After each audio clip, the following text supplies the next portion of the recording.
Oke, selamat datang. Pernah kepikiran nggak sih soal ribuan hasil riset mahasiswa yang seolah hilang begitu saja setiap tahunnya?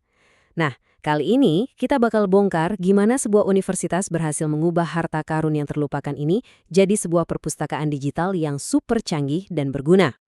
Yuk kita mulai dari pertanyaan yang paling mendasar. Coba dibayangin, setelah berbulan-bulan kerja keras, begadang, revisi bolak-balik, presentasi yang bikin deg-degan, kemana sebenarnya semua skripsi dan tugas akhir itu bermuara?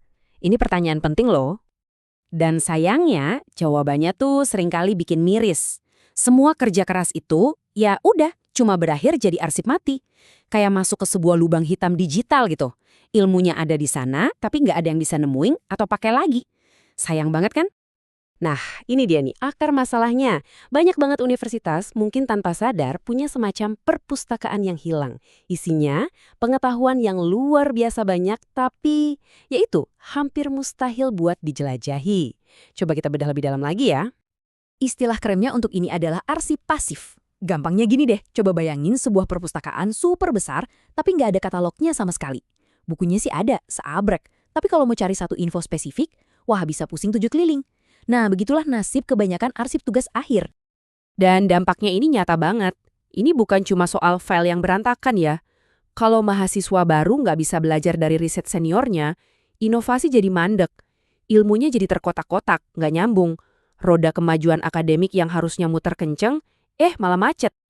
Tapi tenang, di setiap masalah pasti ada solusi. Dan solusinya ini keren banget. Ternyata jawabannya ada pada teknologi yang kita pakai tiap hari, mesin pencari.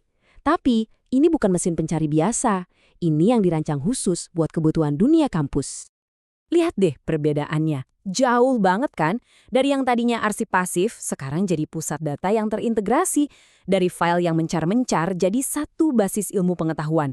Proses cari data yang tadinya manual dan lama, sekarang cuma butuh beberapa detik dan hasilnya relevan. Intinya, kita menghidupkan kembali data yang tadinya mati.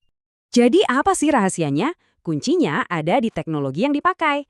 Nah, sumber analisis kita bilang kalau pilihan jatuh ke Elasticsearch itu bukan tanpa alasan.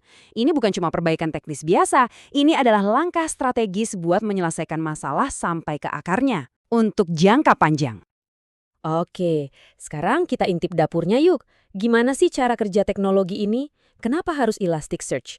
Apa sih yang bikin dia jago banget buat urusan beginian? Jawabannya ada di 3 hal utama. 1. Kecepatan. Hasil pencariannya itu kilat. 2. Skalabilitas. Mau ditambah ribuan skripsi baru tiap tahun? Nggak masalah, sistemnya tetap ngacir, nggak bakal lemot. Dan yang ketiga, ini yang paling penting, relevansi. Jadi, mesin pencari ini bukan cuma nyocokin kata kunci, tapi dia benar-benar ngerti konteks akademik. Hasilnya, tepat sasaran. Dan yang lebih keren lagi, ini bukan aplikasi terpisah yang ribet, semuanya udah nyambung ke sistem kampus. Jadi datanya aman, loginnya gampang, pakai akun mahasiswa yang udah ada, dan aksesnya langsung dari portal mahasiswa. Praktis banget kan? Nggak ada lagi tuh cerita ribet-ribet. Nah, di sini nih bagian yang paling serunya. Proyek ini ternyata bukan cuma soal bikin pencarian jadi gampang. Ini tuh soal membangun fondasi untuk sesuatu yang jauh, jauh lebih besar lagi. Semuanya dimulai dari satu platform terpusat, satu mesin pencari yang kuat sebagai gerbang utama, yang kemudian langsung membuka akses ke ribuan skripsi dan tugas akhir yang tadinya terkubur. Dan dari situ kita membuka potensi yang tak terbatas. Ini adalah langkah awal menuju era big data yang sesungguhnya di dunia institusi pendidikan. Terus gunanya buat apa sih di dunia nyata? Artinya, pihak kampus sekarang bisa menganalisis tren penelitian, bisa lihat program studi mana yang paling produktif, dan yang paling penting, bisa bikin keputusan strategis berdasarkan data, bukan lagi pakai kira-kira. Ini bukan lagi ngurusin arsip, ini udah masuk level manajemen strategi. Jadi, apa nih yang bisa kita ambil dari semua ini? Poin terpentingnya adalah, kita harus melihat proyek kayak gini bukan sekedar sebagai proyek IT biasa. Bukan. Ini adalah sebuah investasi strategis untuk jangka panjang. Kenapa sistem ini berhasil?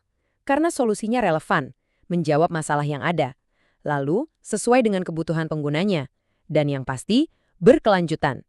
Artinya, sistem ini dirancang untuk bisa terus tumbuh di masa depan. Jadi, ini bukan cuma solusi tambal sulam, tapi benar-benar fondasi buat masa depan akademik yang lebih cerdas. Sebagai penutup, saya mau kasih satu pertanyaan buat Anda renungkan. Coba deh pikirin, di tempat kerja atau mungkin di organisasi Anda sendiri, kira-kira harta karun pengetahuan apa ya yang masih terkunci di dalam arsip pasif di sana dan cuma nunggu waktu yang tepat untuk digali kembali? Oke, sampai ketemu lagi di pembahasan selanjutnya.